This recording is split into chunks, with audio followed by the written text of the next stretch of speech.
Hi everyone, this is Sharan. Welcome to my channel. This is the last day of NumPy. So far in NumPy, we have seen various topics such as creating and one-dimensional array, two-dimensional and three-dimensional array, how to make selection using indexing as well as using name of the columns, how to join two different array or how to slice a small piece from a bigger array or how to use a split in order to split a bigger array into smaller components. We have also covered concepts such as iteration, like how to iterate through an array, maybe using an for loop. What happens when we use one for loop, or like when there is multi-dimensional array, how to make use of nested for loop in order to access each and every single element, and how we can use nd iter function and access each and every single element by using just a single for loop whenever we have a multi-dimensional array. We have also seen how to manipulate an array, like how to convert an one-dimensional array into an multi-dimensions, and how to flatten a multi-dimensional array into a single dimension. And we have seen how to generate random numbers and how to generate or how to create an array with random numbers, and how to specify the probability of each and every element that needs to come up in these arrays. Also, we have covered various operations, like both on a numerical as well as an Unicode string array. We have also seen about like a bitwise operations or binary operations that can be performed on an array, and we have seen like few other mathematical as well as statistical operations that are commonly done on array. So the final set of topics that we are going to cover today is search, sort as well as filter. So in case of sort, what we are going to do is we are going to see how the sort functionality would work in a one-dimensional array. In case of two or multiple dimension, like we will be seeing through how to specify the axis when we want to sort the elements according to a specific axis. And in case of search, we will be seeing later, let's say as specified here, let's say we want to look for a specific value. In this case, like 36 is being highlighted. Let's say we want to identify the specific value and the position of those elements. So then we can make use of search. And in case of filter, we can specify a condition and then we can filter out all the elements that satisfies those conditions. So that's it about the topic that we are going to see today. With this, NumPy will come into conclusion. So we have covered all the key topics or concepts that are required from NumPy that are commonly used in a data science project, but there are few more functionalities, or like maybe much more functionalities. So as you learn data science, like you need to keep learning and keep accumulating all your knowledge, so that whenever a new problem comes up or new issue comes up, you know what to use, or you know how to search and get for the solutions for your problem. So having said that, let's get into the tutorial and then see about these three topics in detail. Coming into the tutorial, the first step is since we are using NumPy and learning about NumPy, we are going to import the NumPy package so that we can make use of all the functionalities that we are learning today. And the first one is how to sort an array. So we are going to start with a simple one-dimensional array and see how sorting would work. So what's happening here is, let me just print the original array so that we can see the difference between the original as well as the sorted array here. So when I execute this, so as you see here, so this is the original array, exactly same as whatever input that we have passed here. So when I use NumPy np.sort, what happens is whatever array that we have specifying here inside will be sorted. And so this is how it will be sorted. So by default, what happens is it will be sorted from a minimum number to the number with higher value. So let's say we want to reverse the order. What we can use is we can make use of this. What happens is after sorting this array by making use of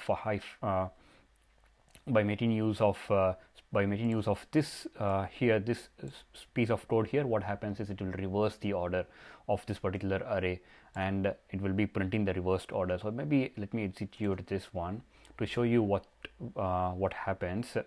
So as you see here, what happens is, so this particular script here, what it would do is it will sort the array 1 from the minimum lowest value to the highest value, and this colon and -1 will reverse the order of this particular array, and prints the reversed order. So that's how we can print an particular array in the reversed order, like from the maximum value to the minimum value, because like the sort functionality here doesn't have an parameter which helps us in defining how to sort it, like in the descending order or the ascending order. By default, it sorts only from the lowest value to the highest value.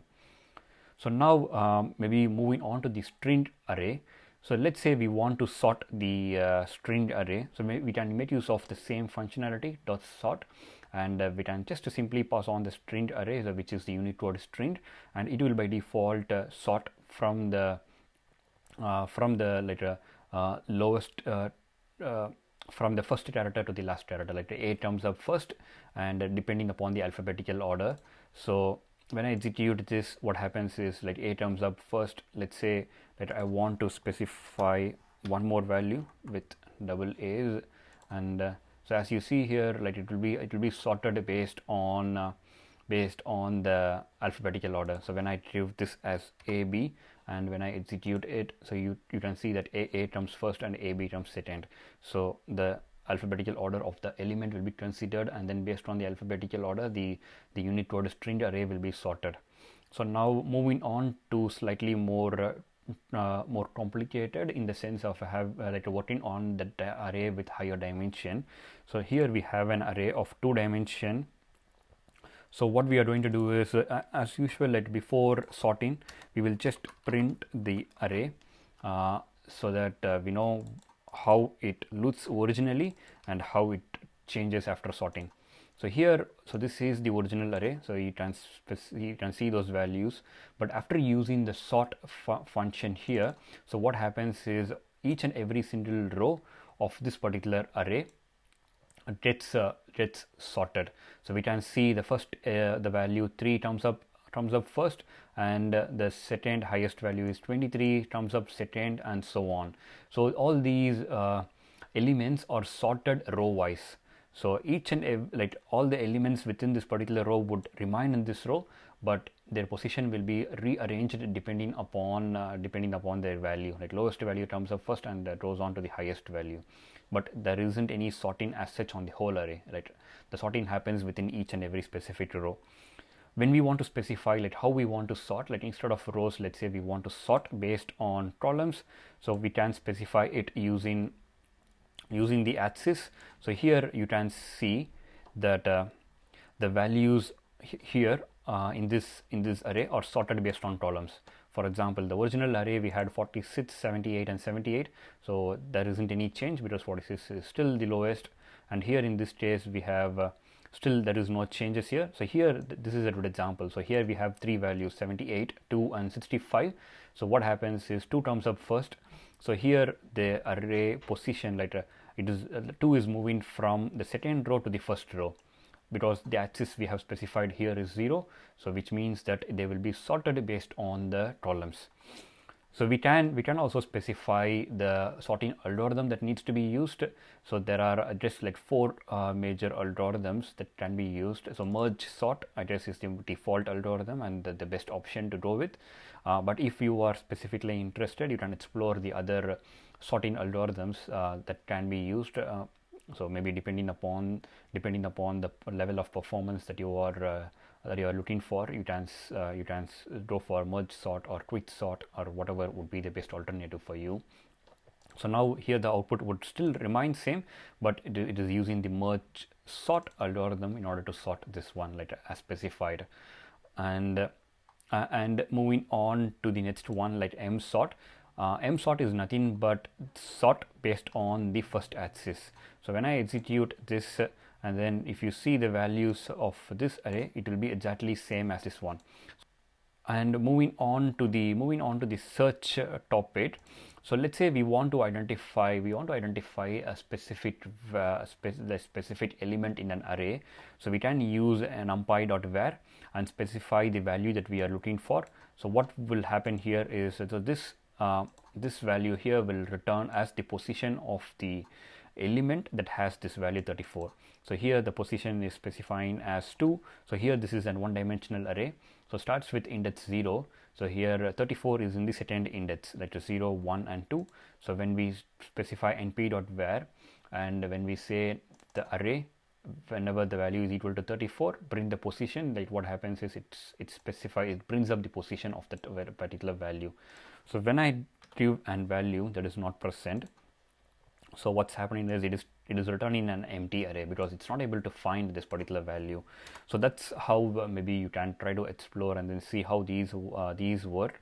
So instead of specifying a particular value, we can specify a condition. So here what I'm saying is whenever the array 1 is divided by 2, and if it is equal to 0, then identify all those elements. So when I execute this, so what happens is it returns multiple position, because like whenever an array is divisible by 2, so then those elements position are being captured here. So that's why you see 0, 1, 34 is 2, and these numbers doesn't when divided by 2 doesn't is not exactly divisible, so it picks up this particular value which is in the 6th position.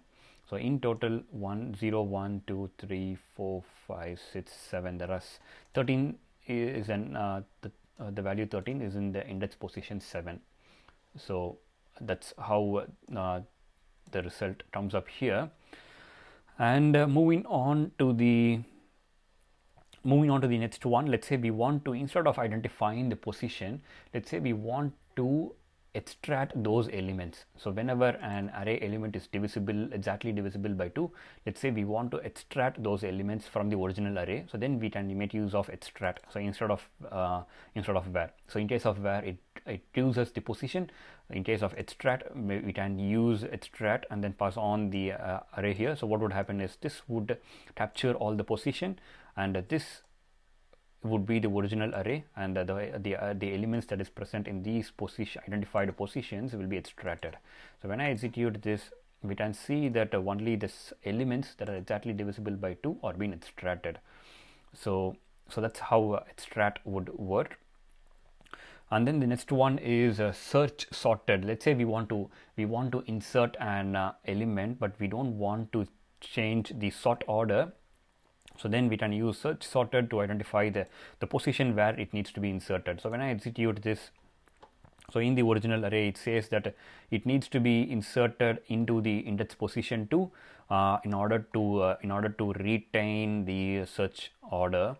So that's how these would work. So when I maybe execute the second script here, so what would happen is it will come up with the last index position. So it says that it needs to be inserted as the last element so that the search order would remain same. And when we give a list of values, that on search sorted and position for each one of them will be identified. So as you see here, so it says that 33 should be inserted in the second index position, 4 should be inserted in the first index position, which is 0, and 76 in the fourth index position. So search order is specifically useful for us to insert a particular value without making any changes to their sequence or the sort order. And that's it about search. Okay, so the few more things are like how to identify the position of min and maximum value. So here argument min is used to identify the position of the minimum value, and here I am specifying a 2-dimensional array. So let's see how it works. So when I execute this one, so this is a 2-dimensional array with 3 rows and 5 columns.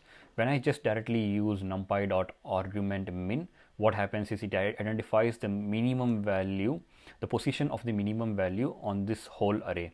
So here it will be, though this is 2-dimensional array, so this element will be considered as 0.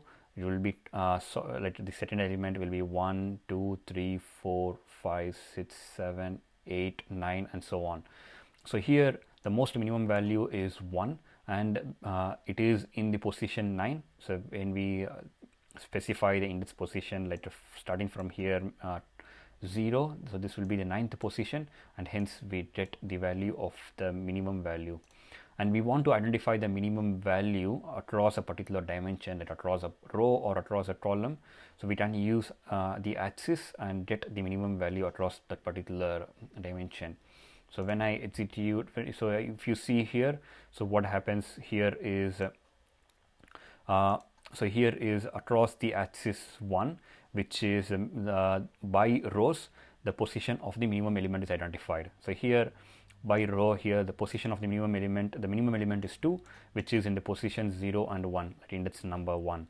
So second row, the minimum element is -1, so which is in the index position 4. And here the third row, the minimum value is 3, and it is in the index position 2, and that's how it comes up. So similarly, when we try to do it by column, so we can use axis is equal to 0, so that the position of the minimum element by column will be identified, and then the positions can be fetched here. And so the same thing with the maximum values, like how to identify the maximum value. So it's similar, like it's np numpy.art max instead of min, and we specify the array here. So this will give us the maximum position of the element which has the maximum value on this whole array. So when we pass on the axis, we can get the maximum element on a specific axis. So when I execute this, the value is 5, so which means that 61 is the maximum, is the highest value. So the position of 61 is this starts with 0, 0, 1, 2, 3, 4 and 5.